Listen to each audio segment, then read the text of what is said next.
प्रणाम हिंदुस्तान, आप देख रहे हैं इंडिया टाइम्स। मैं मनदीप पंडित। अभी हम हैं हिसार बीजेपी के सेक्टर 14 वाले कार्यालय में, जहां पर हमारे साथ पूर्व में काफ़ी संगठन में उन्होंने पद पर काम किया है राकेश गुलाटी जी हमारे साथ हैं, और अभी एक आम कार्यकर्ता की भांति पार्टी की विचारधारा को आगे बढ़ा रहे हैं। तो उनसे बात करते हैं कि हिसार लोकसभा में कैसा रुझान उनके प्रत्याशी को मिल रहा है। गुलाटी जी, स्वागत है आपका। कैसे? नमस्कार मनदीप जी, सबसे पहले आपको और आपके चैनल के सभी दर्शकों को मेरा नमस्कार।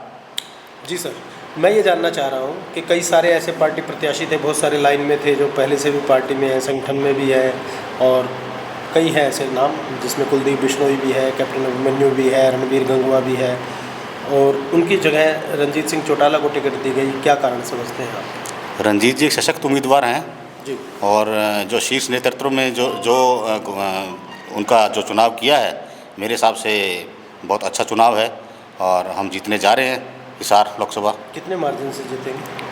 कम से कम पिछला रिकॉर्ड तोड़ेंगे। पिछला रिकॉर्ड तो 3.5 लाख के लगे, उससे ऊपर। उससे ऊपर। लेकिन विपक्षी तो कह रहे हैं कि आपकी जमानत जब्त हो जाएगी।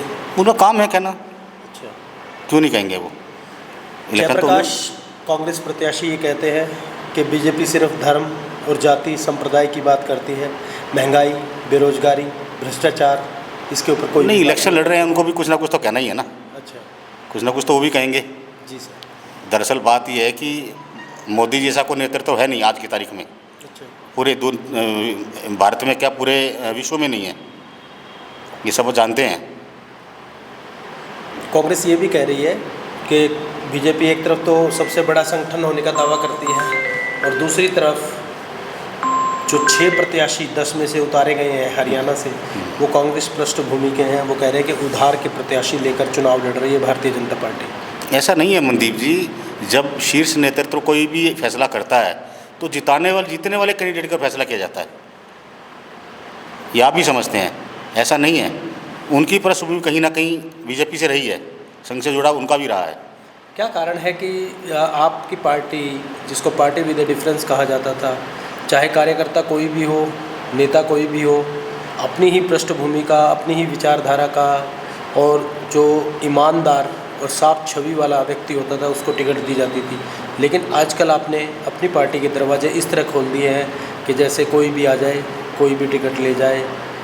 एक तरफ जब 4 दिन पहले मोदी जी भाषण कर रहे होते हैं मध्य प्रदेश में, तो कहते हैं चाचा भतीजा ने 70,000 करोड़ का भ्रष्टाचार कर दिया, और 4 दिन के बाद ही अजीत पवार को डीएनए की महाराष्ट्र गवर्नमेंट में उप मुख्यमंत्री बना दिया जाता है। ऐसा नहीं है, वो दोषी साबित नहीं हुए अभी तक। किसी को कह भर देने से दोषी साबित नहीं हो जाता कोई भी। केस चल रहा है, जो फैसला जो होगा वो देखा जाएगा उसके बाद में। मतलब अगर आपके पास आ गए तो केस ढीला हो जाएगा? नहीं, क्यों ढीला क्यों हो जाएगा। एजेंसियाँ अपनी कार्रवाई करेंगी अपने हिसाब से। जिस प्रकार से इंदिरा गांधी सीआईडी सीबीआई उनका प्रयोग करती थी, तोता कहा जाता था सीआईडी को, उसी प्रकार से आजकल ईडी को नरेंद्र मोदी का तोता कहा जाता है। नहीं, ऐसी कोई बात नहीं है। सब एजेंसियाँ सभी तो स्वतंत्र हैं और अपना काम कर रही हैं। तो क्या कारण है कि बीजेपी के एक भी नेता पर कोई ईडी की कार्रवाई नहीं हुई है? कोई एक नेता का नाम बताएंगे जिस पर ईडी की कार्रवाई हुई हो? देखिए, अगर किसी नेता ने, बीजेपी के नेता ने अगर कोई भ्रष्टाचार किया है, निसंदेह उस पर कार्रवाई होगी। निसंदेह कार्रवाई बिल्कुल होगी कार्रवाई। अभी तक नहीं किया है किसी ने? आप किसी ने किया ही नहीं ऐसा कोई काम, किसी ने नहीं किया। जो भी रुझान अभी तक आ रहे हैं उसके हिसाब से आपकी पार्टी को बहुमत नहीं मिल रहा है। जिस प्रकार से हरियाणा में पिछले विधानसभा चुनाव में आपने कहा था कि अब की बार 75 पार, और वो आपकी गाड़ी 40 सीट पर आकर रुक गई थी, इसी प्रकार से कांग्रेस के ये कह रहे हैं लोग और नेता कि इस बार बीजेपी काफ़ी ज़्यादा पिछड़ने जा रही है। ऐसा नहीं है। हरियाणा की 10 की 10 सीटें, 10+1 नायब सैनी जी भी बहुत भारी बहुमत से जीत कर आएंगे। लोकसभा की 10 सीटें, 1 विधानसभा की सीट, और उसके अलावा पूरे देश में 400+ हम जीतने जा रहे हैं। सावित्री जिंदल के बीजेपी ज्वाइन करने के बाद हिसार लोकसभा पर कितना प्रभाव पड़ा है? बहुत फ़र्क पड़ेगा। वोटों में अगर हम बात करें तो कितनी संख्या? अब ऐसे तो नहीं कह सकते हम लोग वोटों की कितनी संख्या का फ़र्क पड़ेगा, लेकिन निसंदेह बहुत फ़र्क पड़ेगा, और जो मार्जिन है वो मार्जिन बढ़ाने में हमें बहुत ज़्यादा फ़ायदा मिलेगा। जीत का मार्जिन दावा कर रहे हैं कि 10 की 10 सीटें जीतेंगे। 4 जून को आपसे मुलाकात करेंगे। बिल्कुल, आप निसंदेह आप आइए 4 जून को, आपका लड्डू भी खिलाएंगे और जीत का जश्न मनाएंगे। स्पष्ट बहुमत के साथ सरकार? बिल्कुल, तीसरी बार फिर मोदी सरकार।